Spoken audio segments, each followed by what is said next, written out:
Ini sentilan Anies untuk pembencinya, tajam menusuk. Ini yang sedang dicari. Itu satu soal aspek hukumnya. Tapi ada aspek sosial politik.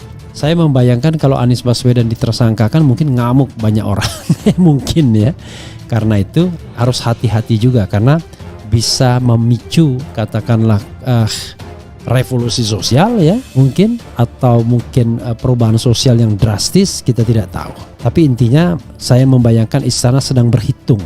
Ya, berhitung banyak tentang Anies. Satu, berhitung kekuatan Anies yang real, apakah bisa dikendalikan. Yang kedua, berhitung bagaimana kalau misalnya tidak dikendalikan dan menersangkakan Anies dengan segala konsekuensinya. Terasa tidak fair, tapi itulah politik ya. Politik yang dijalankan istana yang 5% saja nggak mungkin, ungkapnya dikutip Detik X. Pada 31 Mei 2018, Presiden Jokowi pernah mengumpulkan pengamat politik dan lembaga survei di Istana Merdeka. Pertemuan tadi lebih pada masukan pengamat politik junior dan senior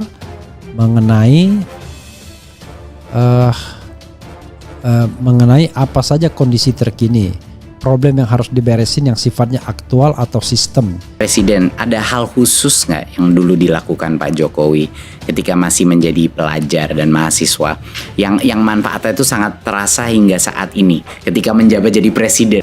Dan teman-teman di Nasdem mengajak kami untuk berdampingan, untuk berjalan bersama, untuk meneruskan pembangunan di Republik ini, untuk memperbaiki yang kurang, untuk menuntaskan yang belum. Maka dengan memohon ridho dari Allah Subhanahu wa Ta'ala, dengan memohon petunjuk darinya, dan dengan seluruh kerendahan hati, bismillahirrahmanirrahim, kami terima dan bersiap untuk menjawab tantangan itu.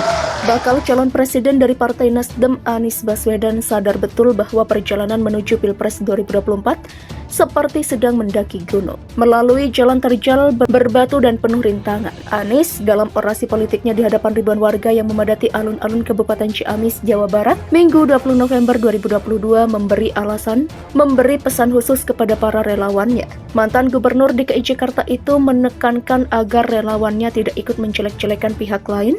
Buat kita para relawan, mari kita pastikan bahwa kita bukan rombongan yang memecah belah, kita rombongan yang mempersatukan, seru Anies. Anies menyerukan agar tidak perlu menjelekan siapa, karena yang menjelekan biasanya orang yang sedang jelek. Kalau yang sudah baik tidak perlu menjelekan orang lain, tunjukkan kebaikannya. Kalau sudah baik, buat apa menjelekan, tinggal tunjukkan kebaikannya. Kenapa kalau bicara positif? Ya memang karena insya Allah kita positif. Kalau dia bicara negatif berarti ia sedang negatif, sentil Anies, disambung sorak dan tepuk tangan pendukungnya.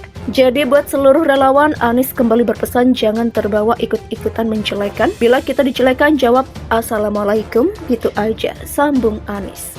Selain memberi pesan agar tidak menjelekan, mantan Menteri Pendidikan dan Kebudayaan itu bilang agar membawa rekam jejak dan tidak pernah ikut-ikutan nyebar hoax. Kita tunjukkan perjuangan kita, perjuangan bebas dari hoax, perjuangan yang membawa pesan-pesan kredibel, pesan-pesan yang dipercaya, itulah yang akan kita bawa sama-sama. Demikian pesannya. Lebih lanjut, ia menyampaikan agar rekawan tidak terseret lagi dengan konflik politik masa lalu. Lupakan peta masa lalu, lupakan pemilu pilkada ataupun yang pernah terjadi. Kita sekarang sama-sama ingin membangun Indonesia lebih baik.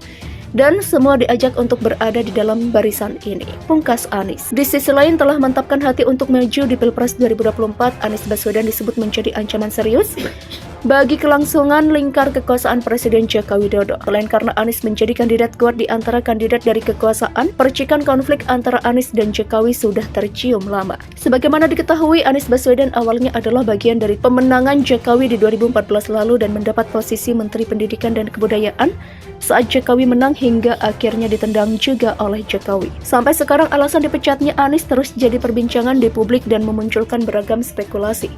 Mengenai hal ini, pakar hukum tata negara Refli Harun turut menyampaikan analisisnya.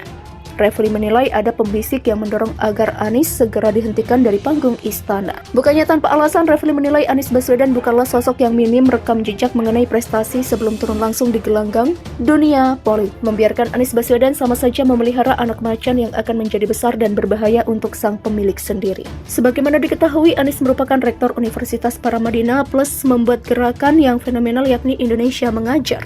Belum lagi rekam jejak Anies yang lain dan tentu berpotensi menjadi ancaman serius bagi kekuasaan Jokowi di masa yang akan datang.